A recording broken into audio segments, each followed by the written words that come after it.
Hello डियरियंस, welcome to a new video. Maths में chapter 9 हम लोग पढ़ रहे थे linear equations in one variable. Worksheet 1 completed था। 2 हम लोग कर रहे थे जिसमें कि क्वेश्चन नंबर 1 से लेकर 9 तक कंप्लीट हो गया था। बाकी के बचे हुए 9 क्वेश्चंस थे, उसको आज हम लोग इस वीडियो में कंप्लीट कर लेंगे। डीएवी गुरु पर आपके क्लास के लिए मैंने बहुत सारे वीडियोज अपलोड किए हैं, सब आपको इस चैनल के प्लेलिस्ट में मिल जाएगा। वहाँ पर हर सब्जेक्ट के लिए अलग से प्लेलिस्ट बना हुआ है, आप एक बार उसको जरूर चेकआउट कर लीजिएगा। पहली बार हमारा वीडियो देखना है तो चैनल को सब्सक्राइब करके बेल आइकन को प्रेस कर लीजिएगा ताकि हर नए वीडियो का नोटिफिकेशन भी आपको मिलता रहे। क्लास 9th और 10th के लिए एक अलग से चैनल हम बना दिए हैं, मेकी एक्सप्लेन्स। आप इसको भी सर्च कर लीजिएगा, सब्सक्राइब कर लीजिएगा। फ्यूचर में भी हम लोग साथ में पढ़ाई करेंगे। आज हमें क्वेश्चन 10 से स्टार्ट करना है। इससे पहले के क्वेश्चंस आपको पार्ट 1 में मिल जाएंगे।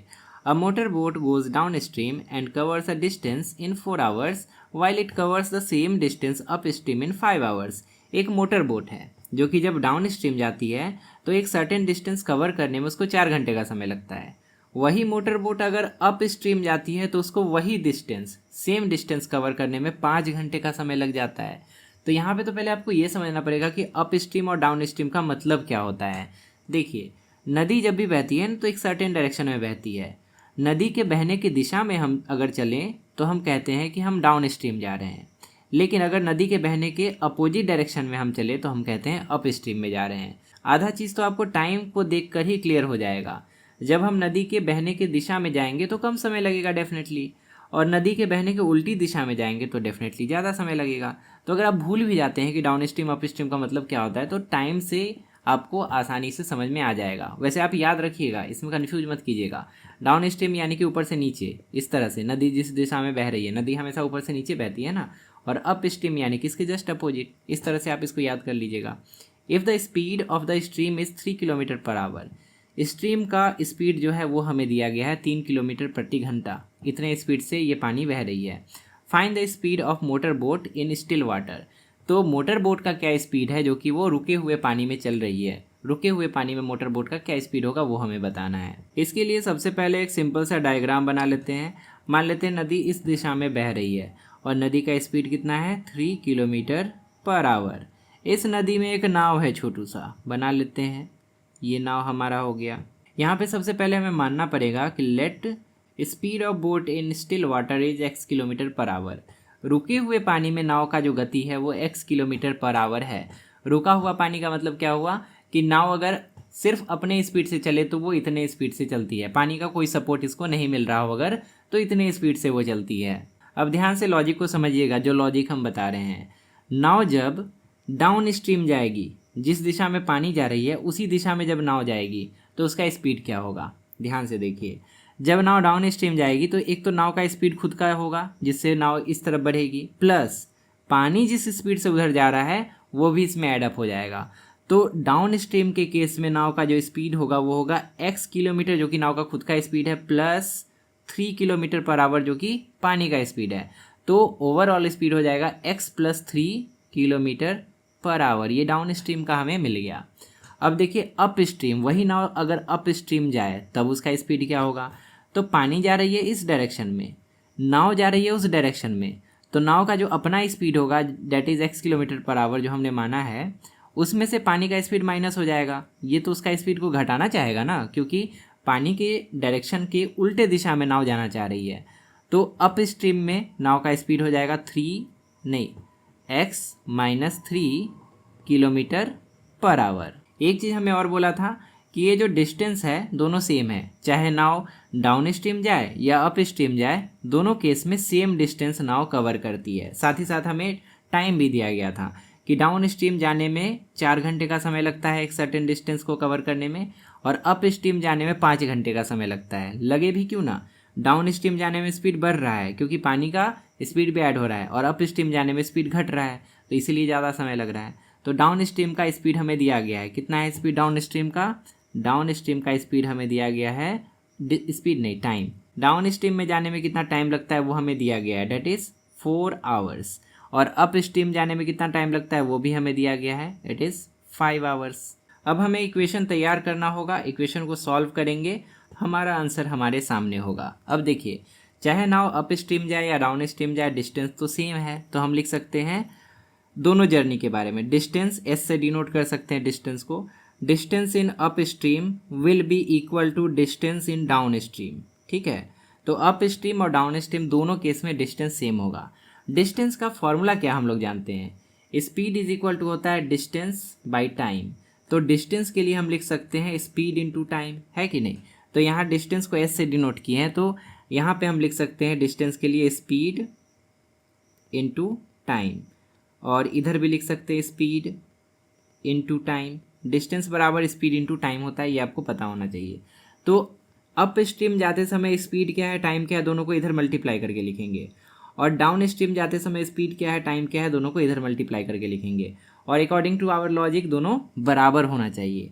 तो ये स्पीड इनटू टाइम कब का है, अप स्ट्रीम जाने का, और ये स्पीड इनटू टाइम कब का है, डाउन स्ट्रीम जाने का। तो ऐसे हमें मेंशन भी कर देना है, ऐसा नहीं कि दोनों जगह एक ही स्पीड और एक ही टाइम लिख दिए। पहले अप स्ट्रीम जाने का लिखते हैं। अप स्ट्रीम जाने का स्पीड इतना है, टाइम इतना है, तो लिख देते हैं यहाँ पे speed is x minus three and time is कितना hours, 5 hours, equal to downstream जाने का स्पीड क्या है, x प्लस 3 और इनटू टाइम कितना है, 4 आवर्स। अब इसको सॉल्व करेंगे, x मिलेगा हमें, सब कुछ मिल जाएगा। यहाँ पे 5x माइनस 3 5 जा 15 इक्वल टू 4x प्लस 3 4 जा 12। 4x वाले को इधर ले आते हैं तो 5x minus 4x equal to 12 plus 15। यहाँ पे हो जाएगा x इक्वल टू 12 और 15 27। तो x इक्वल टू 27 हमें मिल गया, और x हमने क्या माना था, x is the speed in kilometre per our, speed of boat in still water, मतलब स्टिल वाटर में बोट का क्या स्पीड है वो हमने x माना था। तो यहाँ पे हम लिख सकते हैं speed of boat in still water is 27 kilometre per our. ये हमारा आंसर हो जाएगा। इससे हम और भी बहुत सारी चीज़ें निकाल सकते हैं, जैसे कि अगर आपसे पूछा जाता कि अप स्ट्रीम में नाव का क्या स्पीड होता है अल्टीमेटली, तो स्टिल वाटर में स्पीड मिल गया ना, अप स्ट्रीम में निकालना चाहे तो 27 माइनस 3 कर दीजिए, आपको 24 मिल जाएगा। तो अप स्ट्रीम में नाव अगर जाती है तो अल्टीमेटली वो किस स्पीड से बढ़ती है आगे, 24 किलोमीटर पर आवर की स्पीड से। और डाउन स्ट्रीम में अगर जाती है तो किस स्पीड से बढ़ेगी, 27 प्लस 3 यानी कि 30 किलोमीटर पर आवर, इस स्पीड से बढ़ेगी। तो इधर 24 का स्पीड मिल पा रहा है, इधर 30 का स्पीड मिल पा रहा है, इसीलिए तो नीचे आने में कम समय लगता है, जबकि ऊपर की तरफ जाने में ज़्यादा समय लगता है। तो लॉजिकली हमारा आंसर फिट भी बैठ रहा है। आगे बढ़ने से पहले हम आपको कुछ बुक सजेस्ट करना चाहते हैं, जो कि स्पेशली डीएवी पब्लिक स्कूल के बच्चों के लिए डिज़ाइन किए गए हैं। आपके स्कूल में जो किताब चलती है ये कम्प्लीटली उसी पे बेस्ड है। इसमें आपको बुक के सारे क्वेश्चन आंसर मिल जाएंगे और एक्स्ट्रा क्वेश्चंस भी मिल जाएंगे, जिसकी मदद से आप बोर्ड एग्जाम की तैयारी बेहतर तरीके से कर सकते हैं। अगर आप इन बुक को परचेज़ करना चाहते हैं तो यहाँ पर व्यू प्रोडक्ट का आइकन है, उस पर क्लिक कीजिए, आपको परचेज़ करने का लिंक मिल जाएगा। अभी अच्छा खासा डिस्काउंट इन सारे बुक्स पे चल रहा है। ये भी उसी टाइप का क्वेश्चन है। एक स्टीमर है जो कि डाउन स्ट्रीम जा रहा है एक नदी में, covers the distance between 2 towns in 15 hours. 2 शहरों के बीच की दूरी वो 15 घंटे में तय कर लेता है। कमिंग बैक अप स्ट्रीम, वापस आने में उसको अप स्ट्रीम आना पड़ता है, मतलब धारा के उल्टे दिशा में आना पड़ता है। It covers this distance in 20 hour. अब देखिए ज़्यादा समय लग गया, 20 घंटे का समय लग गया वापस लौटने में। The speed of the water is 3 kilometre per our. पानी का स्पीड हमें दे दिया गया है। Find the distance between 2 towns. अब दोनों टाउन के बीच का दूरी हमें बताना है। तो यहाँ पर भी एक छोटा सा डायग्राम हम लोग बना लेंगे। मान लेते हैं कि पानी बह के इधर से इधर जा रही है। एक टाउन यहाँ पे बना लेते हैं, टाउन ए, और इधर बना लेते हैं टाउन बी। पानी का स्पीड क्या दिया है हमें, 3 किलोमीटर पर आवर हमें दिया है। इसमें एक नाव है, नाव का खुद का स्पीड मान लेते हैं कि x किलोमीटर पर आवर है, इसका खुद का, ठीक है। इसके अंदर ही हम लिख देते हैं x किलोमीटर पर आवर। इस हिसाब से जब नाव डाउन स्ट्रीम जाएगी तो उसका स्पीड क्या हो जाएगा, डाउन स्ट्रीम जाते समय उसका स्पीड हो जाएगा x plus 3 kilometre per our. कैसे, क्योंकि पानी का स्पीड भी ऐड हो जाएगा, और अप स्ट्रीम जाने में पानी का स्पीड उसमें से माइनस हो जाएगा, x minus 3 kilometre per our. Simple सा लॉजिक है, कोई यहाँ पे रॉकेट साइंस नहीं है। डाउन स्ट्रीम जाने में ज़्यादा स्पीड इसको मिल पा रहा है, समय कम लगेगा, वैसा दिया भी है। डाउन स्ट्रीम जाने में उसको 15 घंटे का समय लगता है मात्र, ठीक है। तो यहाँ पे लिख लेते हैं 15 आवर्स। डाउन स्ट्रीम जाने में 15 आवर्स का समय लगता है, जबकि अप स्ट्रीम जाने में 20 घंटे का समय लग जाता है। तो यहाँ पे लिख लेते हैं 20 आवर्स। इस क्वेश्चन में थोड़ा पलट के पूछा है, हमसे बोला है कि दोनों के बीच का डिस्टेंस बताइए, यहाँ और यहाँ के बीच का डिस्टेंस बताइए। तो आपको पता है स्पीड बराबर होता है डिस्टेंस बाय टाइम, और अगर हमें डिस्टेंस निकालना है तो हम क्या करेंगे, स्पीड इनटू टाइम कर देंगे। तो स्पीड और टाइम को मल्टीप्लाई करने पे डिस्टेंस मिल जाएगा, स्पीड और टाइम को मल्टीप्लाई करने से डिस्टेंस मिल जाएगा। इसको भी हम कर सकते हैं, इसको भी कर सकते हैं, लेकिन उसके लिए स्पीड होना चाहिए ना। स्पीड तो पता ही नहीं है।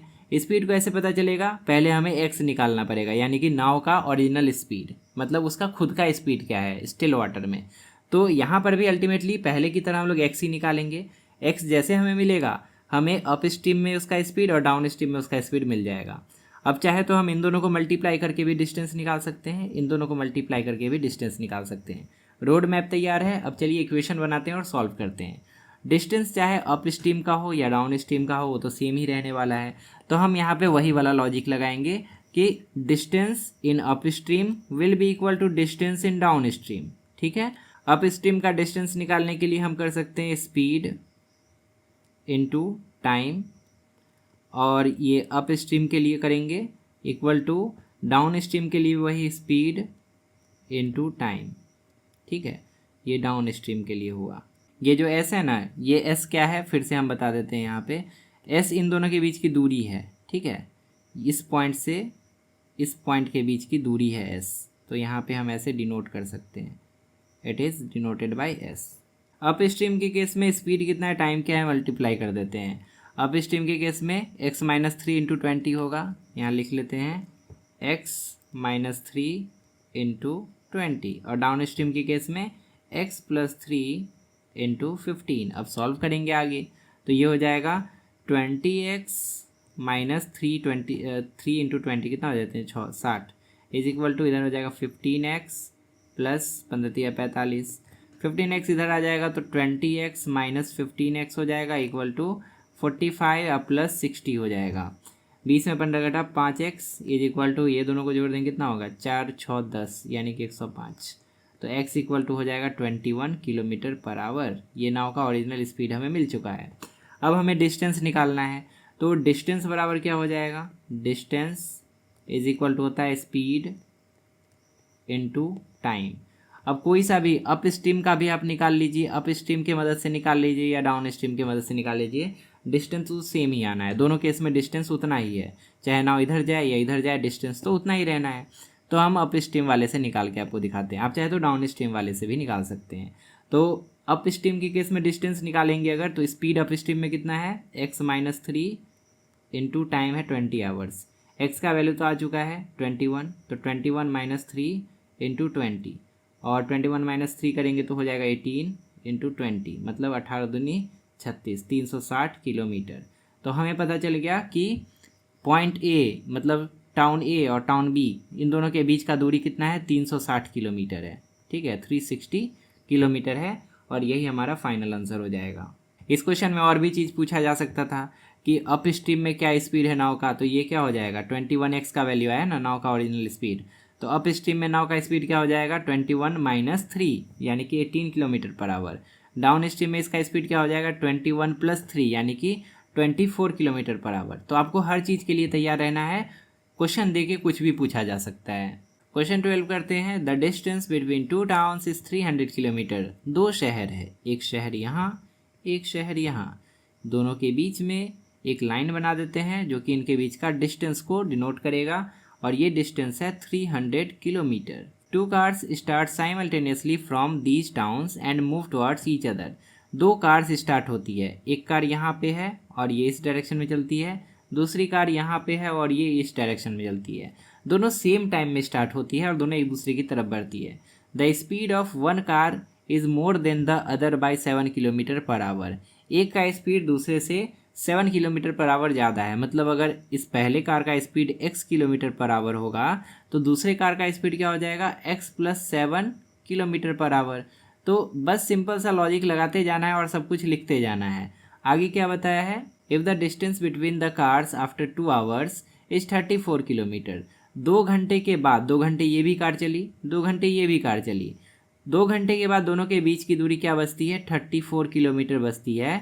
तो find the speeds of the car, तो कार की क्या स्पीड है वो हमें बताना है। तो देखिए ये कैसे बनेगा, ये पहली कार जो है ये भी 2 आवर्स तक चली है और ये जो दूसरी कार है ये भी 2 आवर्स तक चली है। हमें पता है कि स्पीड इज इक्वल टू होता है डिस्टेंस बाई टाइम, और अगर हम डिस्टेंस निकालना चाहें तो हम लिख सकते हैं स्पीड इंटू टाइम। तो यहाँ पे डिस्टेंस का ही खेल है। अगर हम स्पीड इंटू टाइम कर देंगे तो पता चल जाएगा कि ये कार कितना डिस्टेंस ट्रेवल की 2 घंटे में।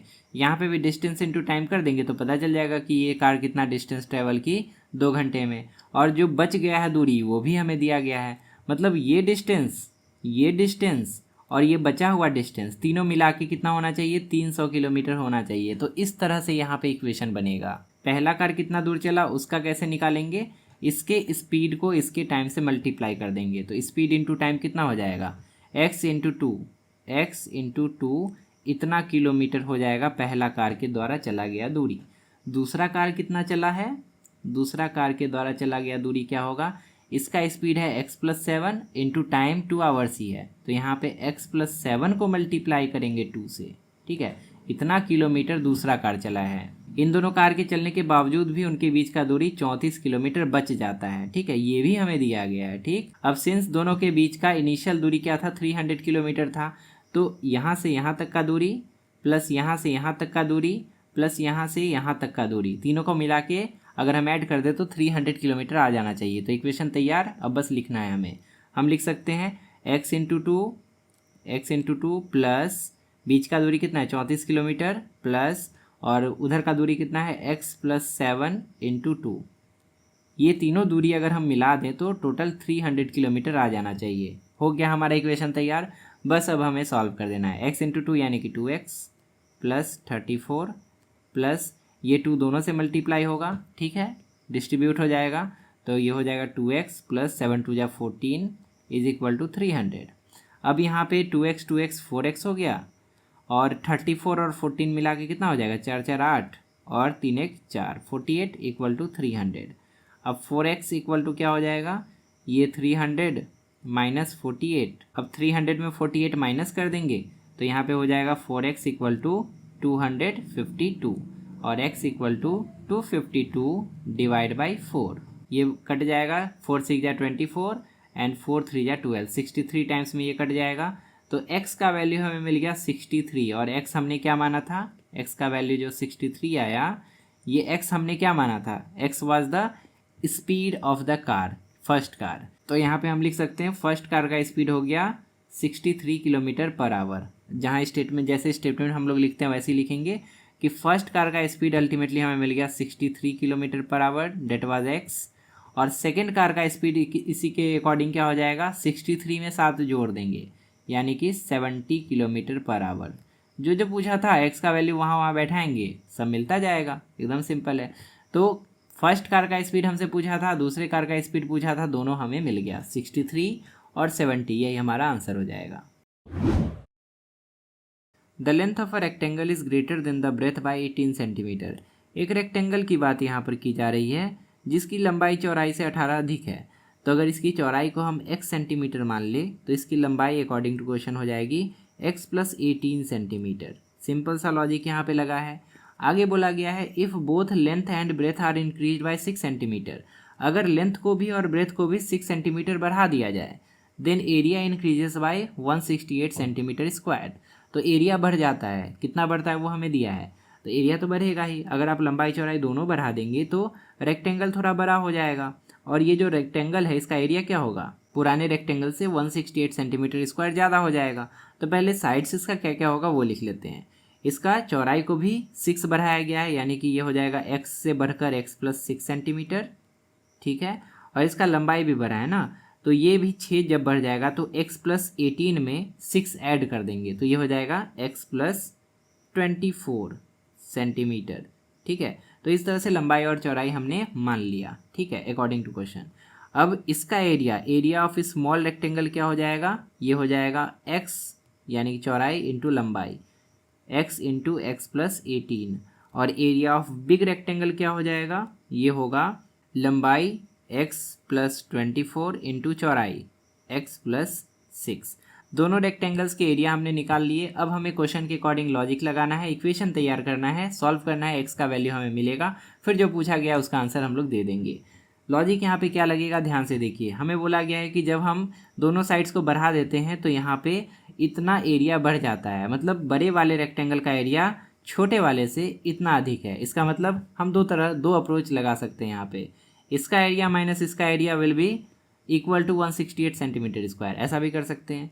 या स्मॉल रेक्टेंगल का एरिया प्लस 168 सेंटीमीटर स्क्वायर अगर कर दें तो इक्वल टू हो जाएगा बिग रेक्टेंगल का एरिया। तो आप जैसे भी चाहे वैसे लॉजिक लगा सकते हैं। हम यहाँ पे क्या करते हैं, देखिए ध्यान से, हम लिख सकते हैं according to question small rectangle का एरिया में अगर 168 सेंटीमीटर स्क्वायर जोड़ दिया जाए तो आ जाता है बिग रेक्टेंगल का एरिया। ऐसा करना ज़्यादा बेटर रहेगा क्योंकि स्मॉल रेक्टेंगल का एरिया को हम एक साइड रखते हैं और बिग रेक्टेंगल का एरिया को दूसरे साइड, क्योंकि ये जो है एक्सप्रेशन एक कॉम्प्लेक्स एक्सप्रेशन है, ये भी एक कॉम्प्लेक्स एक्सप्रेशन है। दोनों को डिफरेंट साइड में रखेंगे तो सॉल्व करना आसान रहेगा। अगर दोनों सेम साइड में रहता ना तो फिर आप प्लस माइनस में कन्फ्यूज करके गलती कर देते। तो ऐसे हम इसी कारण से लिए हैं। अब स्मॉल रेक्टेंगल का एरिया जो है वो बैठा देते हैं। क्या है यहाँ पे, ये है x into x plus 18 plus 168 जो कि डिफरेंस है is equal to big rectangle का एरिया है x plus 24 into x plus 6। ये हो जाएगा x square plus 18x plus 168 is equal to, इधर दोनों बाइनोमियल है, इन दोनों को मल्टीप्लाई करना है तो x इन दोनों से मल्टीप्लाई होगा और 24 भी इन दोनों से मल्टीप्लाई होगा। यह फॉर्मूला भी लगा सकते हैं x प्लस ए इंटू एक्स प्लस बी वाला। हम यहाँ पे डायरेक्ट मल्टीप्लाई करते हैं, x इंटू एक्स हो जाएगा x square plus x into 6 हो जाएगा 6x प्लस 24 इंटू एक्स हो जाएगा 24x प्लस 24 इंटू 6 हो जाएगा 144। अब देखिए एक्स स्क्वायर दोनों तरफ है, इधर भी प्लस में एक्स स्क्वायर, इधर भी प्लस में एक्स स्क्वायर। अगर हम इसको इधर ले आएँ तो माइनस एक्स स्क्वायर हो जाएगा और दोनों खत्म हो जाएगा। तो दोनों को एलिमिनेट कर सकते हैं यहाँ पे, ये भी और ये भी एलिमिनेट हो गया। एक साइड में बचा 18x प्लस 168 और दूसरे साइड में बचा 6 और 24 कितना हो गया 30x प्लस 144।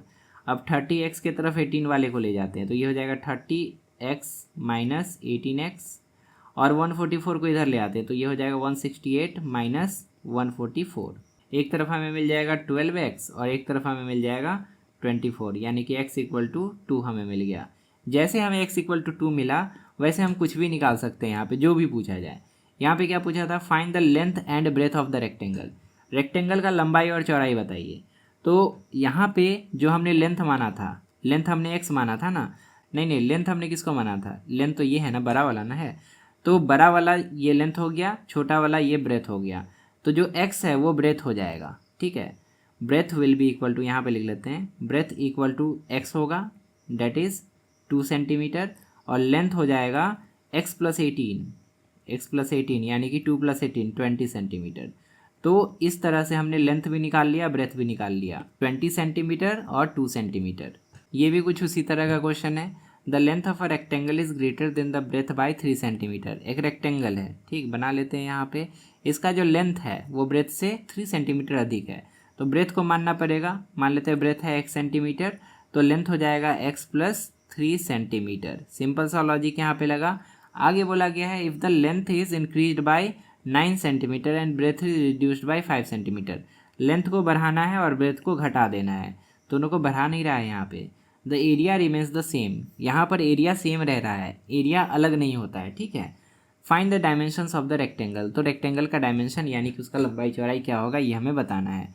तो देखिए क्या हुआ है यहाँ पे, इसका लेंथ को बढ़ाया जा रहा है तो रेक्टेंगल कुछ ऐसा दिखेगा। इसका लेंथ बढ़ा हुआ रहेगा, एरिया इसका जो ब्रेथ है वो घटा हुआ रहेगा। तो इसका ब्रेथ हो जाएगा x minus 5 centimetre according to question, ठीक है।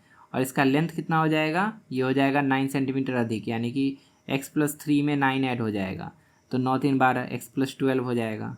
कहा गया है कि इसका और इसका एरिया सेम रहता है, लंबाई चौड़ाई में चेंज आने के बाद भी एरिया सेम रहता है। तो इसको रेक्टेंगल 1 मान लेते हैं और इसको रेक्टेंगल 2 मान लेते हैं according to question area 1 is equal to area 2। ये तो बहुत आसान है।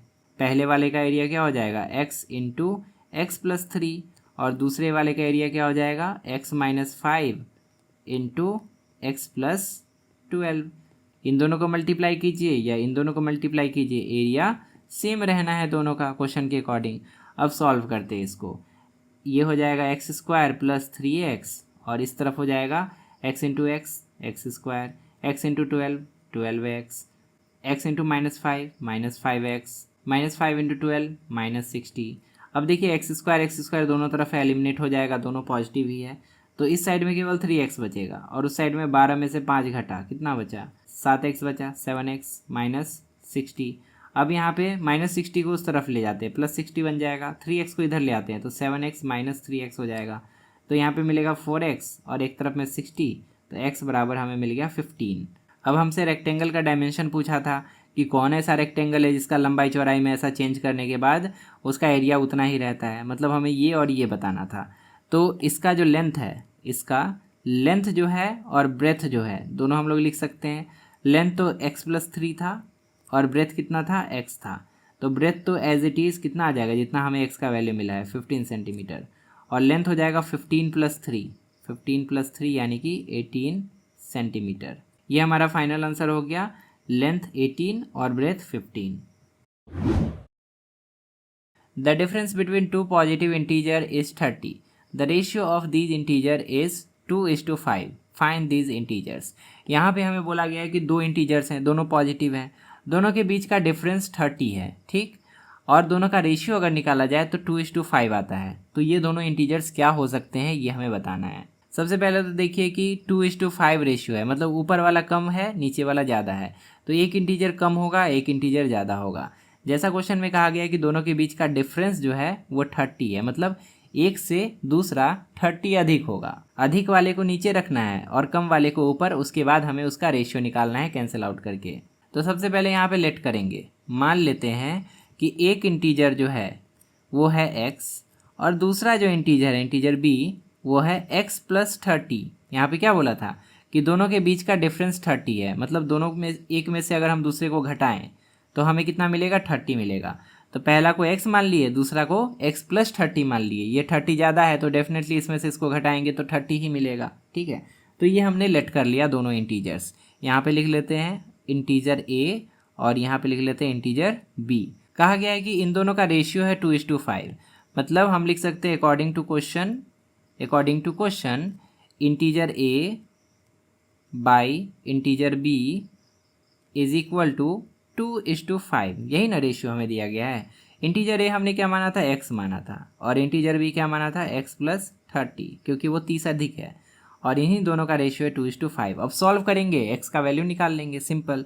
अब दोनों को सॉल्व करेंगे तो क्या होगा, 5 जाके x से मल्टीप्लाई हो जाएगा, 5x इक्वल टू 2x+30 से मल्टीप्लाई होगा, 2 × x+30 हो जाएगा। 5x तो एक तरफ है ही, उधर हो जाएगा 2x+30 × 2 60। 2x इस तरफ आ जाएगा, 5x - 2x equal to 60। 5x - 2x करेंगे 3x बचेगा इक्वल टू 60, और x इक्वल टू हो जाएगा 60/3 यानी कि 20। x का वैल्यू हमें 20 मिल गया। अब जैसे x का वैल्यू 20 मिला, हम इंटीजर a भी निकाल सकते हैं, इंटीजर b भी निकाल सकते हैं। तो यहाँ पे हम लिख सकते हैं integer a is equal to x, यानी कि वो डायरेक्टली 20 हो जाएगा, और integer b is equal to x+30, यानी कि वो 20+30 होगा, और ये होता है 50। तो इस तरह से हमने पहला इंटीजर निकाल लिया 20 और दूसरा इंटीजर हमने निकाल लिया 50। अब चाहे तो आप चेक भी कर सकते हैं, दो इंटीजर मिल चुका है, दोनों का डिफरेंस अगर आप देखें तो 30 आता है, 50 में 20 घटाइए आपको 30 मिल जाएगा, और दोनों का रेशियो आप निकाल के देखिए तो 2:5 ही आता है। अगर आप 20 और 50 का रेशियो निकालेंगे तो आपको कट कुट के 2:5 ही मिलेगा, मतलब हमारा आंसर डेफिनेटली सही है। The sum of two positive integers is 105। इसका मतलब ये हुआ कि अगर हम इंटीजर a और इंटीजर b, दो इंटीजर कोई है, अगर उसको जोड़ दें तो 105 आता है कि नहीं। The integers are in the ratio of 2:3, और उन दोनों इंटीजर्स का रेशियो भी हमें दिया है, integer a divide integer b, इन दोनों का रेशियो अगर हम निकालेंगे तो 2:5 आएगा, ऐसा भी हमें दिया है। फाइंड द इंटीजर्स, तो आप ये दोनों इंटीजर निकाल के बताइए। जैसा क्वेश्चन में हमें दिया था वैसा हमने लिख लिया। अब देखिए हमें कुछ मानना पड़ेगा।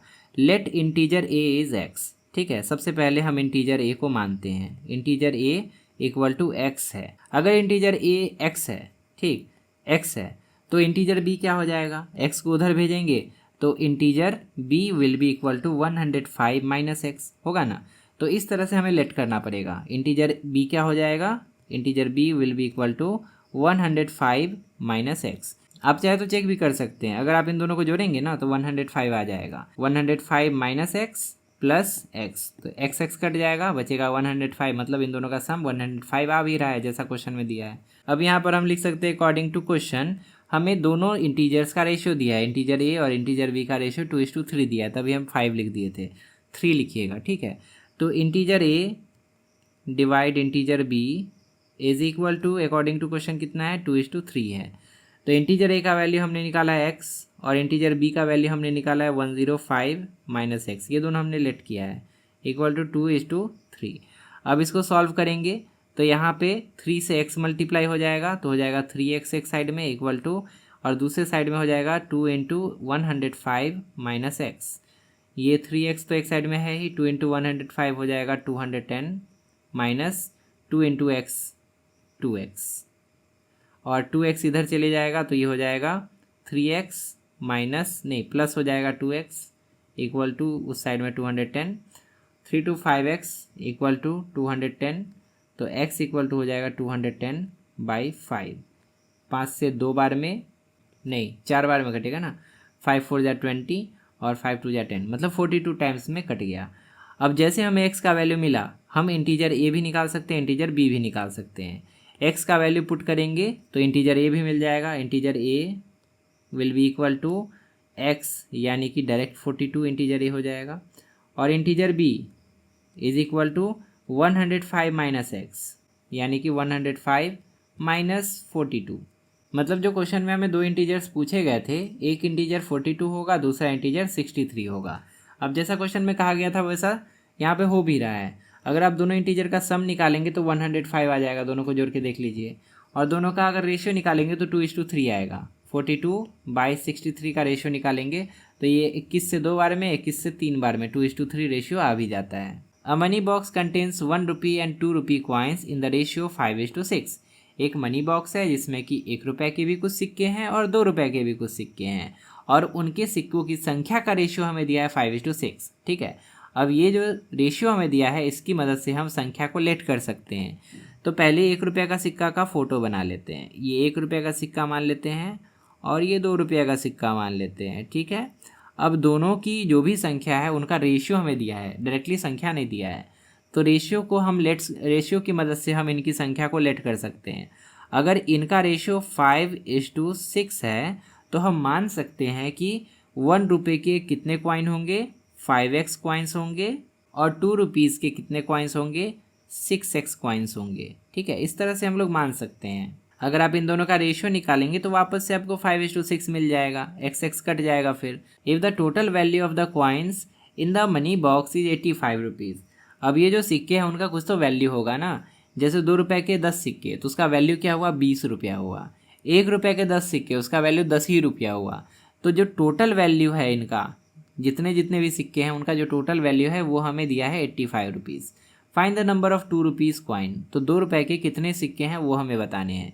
2 रुपये के तो 6x सिक्के हैं क्वेश्चन के अकॉर्डिंग, अगर हम x निकाल लें तो 2 रुपये के कितने सिक्के हैं एग्जैक्टली वो हमें पता चल जाएगा, और हम चाहें तो 1 रुपये के कितने सिक्के हैं वो भी पता लगा सकते हैं। ये जो टोटल वैल्यू है ना, इसी से हम इक्वेशन बना सकते हैं। ध्यान से देखिए कैसे इक्वेशन बनाते हैं।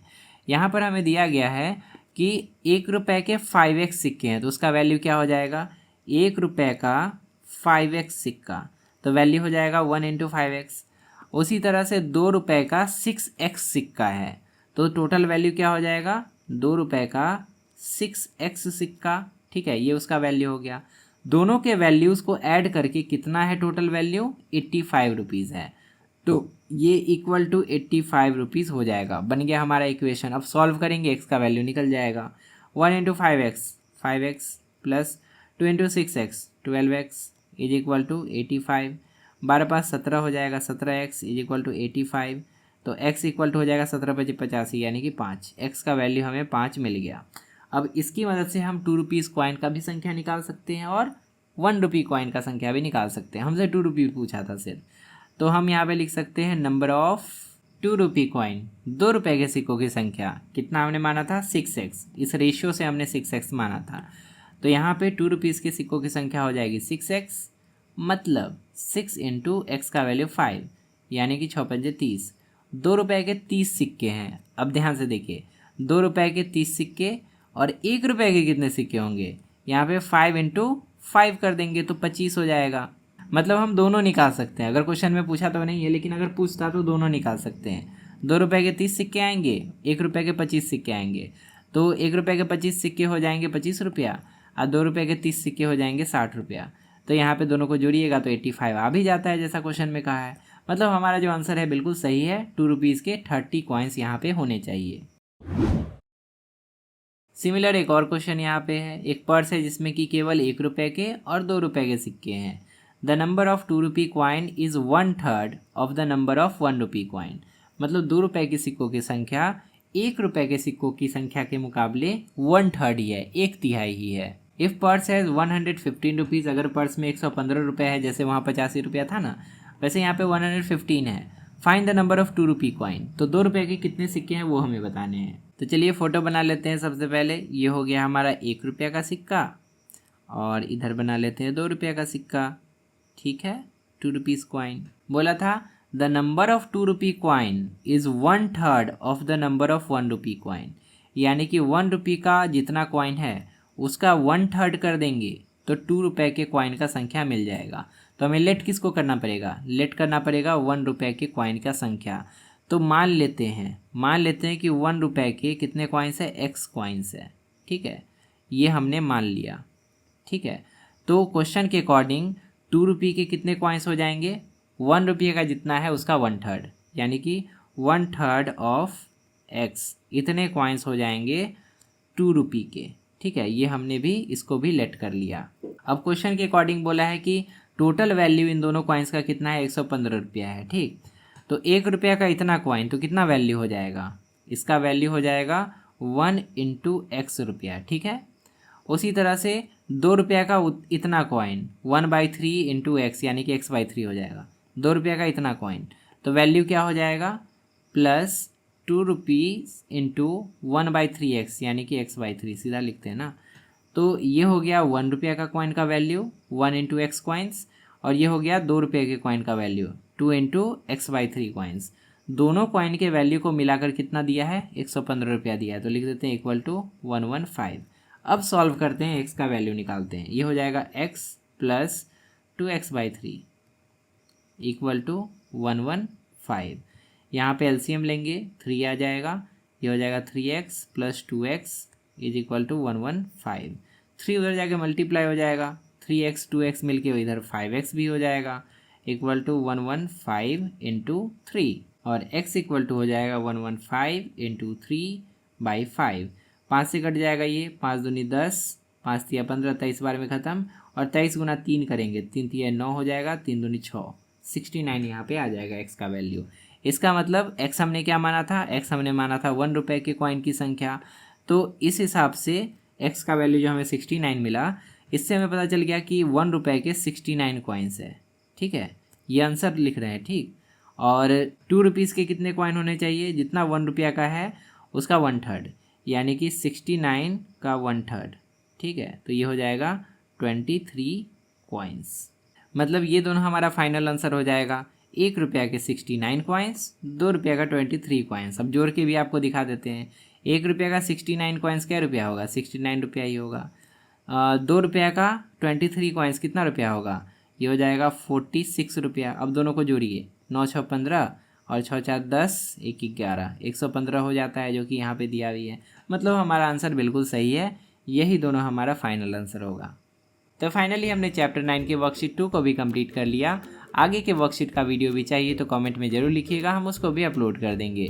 इन सारे बुक्स को आप परचेज़ कर सकते हैं। यहाँ पर व्यू प्रोडक्ट का आइकन है, आप उस पर क्लिक कीजिएगा, परचेज़ करने का लिंक आपको मिल जाएगा।